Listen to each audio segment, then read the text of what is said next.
Que le Seigneur vous bénisse. Nous allons prendre nos Bibles et nous allons lire la parole de Dieu dans l'Évangile selon Jean, au chapitre 1. Nous commençons par le verset 1. Nous lisons. Au commencement était la parole, et la parole était avec Dieu, et la parole était Dieu. Elle était au commencement avec Dieu. Toutes choses ont été faites par elle, et rien de ce qui a été fait n'a été fait sans elle. En elle était la vie, et la vie était la lumière des hommes. La lumière luit dans les ténèbres, et les ténèbres ne l'ont point reçue. Il y a un homme envoyé de Dieu, son nom était Jean. Il vint pour servir de témoin, pour rendre témoignage à la lumière, afin que tous crussent par lui. Il n'était pas la lumière, mais il parut pour rendre témoignage à la lumière. Cette lumière était la véritable lumière qui, en venant dans le monde, éclaire tout homme. Elle était dans le monde, et le monde a été fait par elle, et le monde ne l'a point connue. Elle est venue chez les siens, et les siens ne l'ont point reçue. Mais à tous ceux qui l'ont reçue, à ceux qui croient en son nom, elle a donné le pouvoir de devenir enfants de Dieu, lesquels sont nés, non pas du sang, ni de la volonté de la chair, ni de la volonté de l'homme, mais de Dieu. Et la parole a été faite chair, et elle a habité parmi nous, pleine de grâce et de vérité. Et nous avons contemplé sa gloire, une gloire comme la gloire du Fils unique venu du Père. Jean lui a rendu témoignage et s'est écrié: c'est celui dont j'ai dit, celui qui vient après moi m'a précédé car il était avant moi. Et nous avons tous reçu de sa plénitude et grâce pour grâce, car la loi a été donnée par Moïse, la grâce et la vérité sont venues par Jésus-Christ. Personne n'a jamais vu Dieu, le Fils unique, qui est dans le sein du Père, et c'est lui qui l'a fait connaître. Voici le témoignage des gens. Lorsque les Juifs envoyèrent de Jérusalem des sacrificateurs et des Lévites pour lui demander: toi, qui es-tu? Il déclara: il n'y a point. Il déclara qu'il n'était pas le Christ. Et ils lui demandèrent: quoi donc? Es-tu Élie? Et il dit: je ne le suis point. Es-tu le prophète? Et il répondit: non. Ils lui dirent alors: qui es-tu? Afin que nous donnions une réponse à ceux qui nous ont envoyés. Que dit-il de toi-même? Moi, dit-il, je suis la voix de celui qui crie dans le désert: aplanissez les chemins du Seigneur, comme a dit Ésaïe le prophète. Ceux qui avaient été envoyés étaient les pharisiens. Ils lui firent encore cette question: pourquoi donc baptises-tu si tu n'es pas le Christ, ni Élie, ni le prophète? Jean leur répondit: moi, je baptise d'eau, mais au milieu de vous, il y a quelqu'un que vous ne connaissez pas, qui vient après moi. Je ne suis pas digne de délier la croix de ses souliers.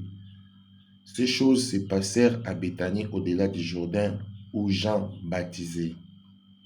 Le lendemain, il vit Jésus venant à lui, et il dit: voici l'agneau de Dieu qui ôte les péchés du monde. C'est celui dont j'ai dit: après moi vient un homme qui m'a précédé, car il était avant moi. Je ne le connaissais pas, mais c'est enfin qu'il fut manifesté à Israël que je suis venu baptiser d'eau. Jean rendit ses témoignages: je vis l'Esprit descendre du ciel comme une colombe et s'arrêter sur lui. Je ne le connaissais pas, mais c'est lui qui m'a envoyé baptiser d'eau. Celui-là m'a dit, c'est lui sur qui tu verras l'Esprit descendre et s'arrêter. C'est celui qui baptise du Saint-Esprit. Et j'ai vu et j'ai rendu témoignage qu'il est le Fils de Dieu. Amen. Alors, mes frères bien-aimés dans le Seigneur, ici, nous allons lire maintenant dans une prédication que Frère Branham a prêchée et a intitulé Apocalypse chapitre 4, deuxième partie. En son paragraphe 149, c'était prêché le 1er janvier 1961. La version Shekinah. Écoutez ce qu'on dit ici. La pierre de jaspe et de sardoine. La gloire de Dieu, c'est Jésus-Christ. La gloire de Jésus-Christ, c'est son Église. Et il était le premier. Qu'était-il? Il était le commencement du temps. Il est la fin du temps. Il était le premier des patriarches. Il est le dernier des patriarches. Il était l'Église qui était dans...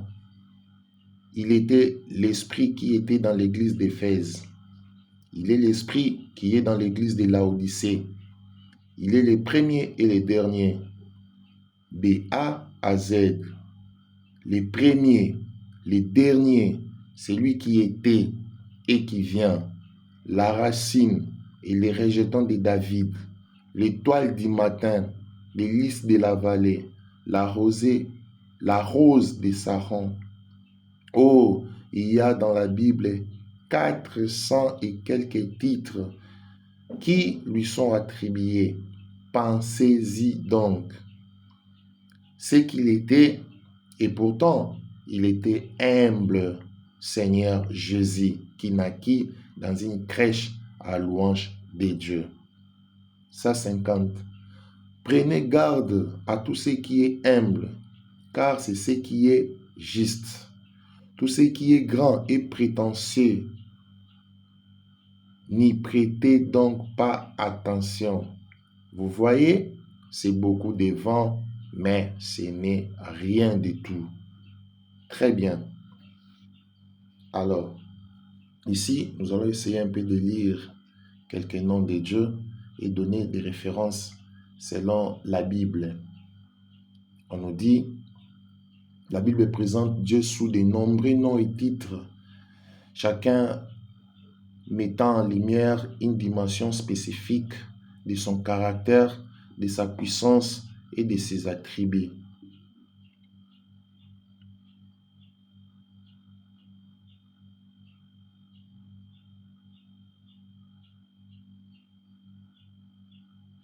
Alors, dans l'Ancien Testament, on nous dit, il est Yahweh, Yahweh, Jéhovah, qui signifie l'Éternel, c'est lui qui est, l'être suprême. Exode 3, 14. El, Dieu utilisé de plusieurs composés pour préciser un aspect particulier de Dieu. El Shaddai, Dieu Tout-Puissant, Genèse 17, 1. El Elyon, Dieu très haut, Genèse 14, 18. El Olam, Dieu éternel. El Roi, Dieu qui voit. El Gibor, Dieu puissant. Elohim, Dieu mettant l'accent sur la majesté divine. Adonai, Maître, Seigneur. Jéhovah Jireh, l'Éternel qui pourvoira. Jéhovah Rapha, l'Éternel qui guérit. Jéhovah Nissi, l'Éternel est ma bannière. Jéhovah Shalom, l'Éternel est paix. Jéhovah Tsikenu, l'Éternel, notre justice. Jéhovah Roi, l'Éternel est roi. Jéhovah Sabaoth, l'Éternel des armées.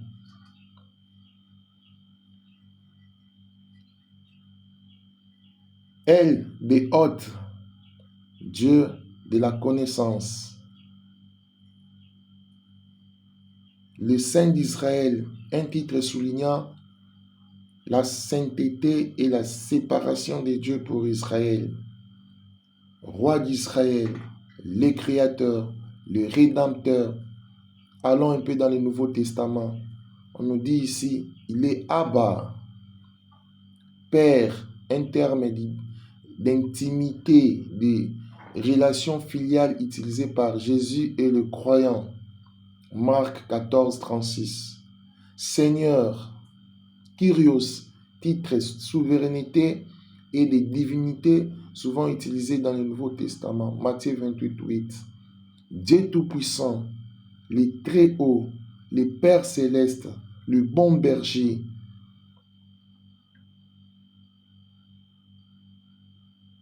Le bon berger qui donne sa vie pour ses brebis. Jean 10, 11. Le pain de vie. Jean 6, 35. La lumière du monde.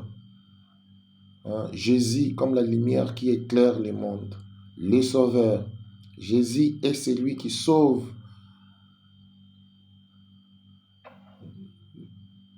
Du péché et de la mort.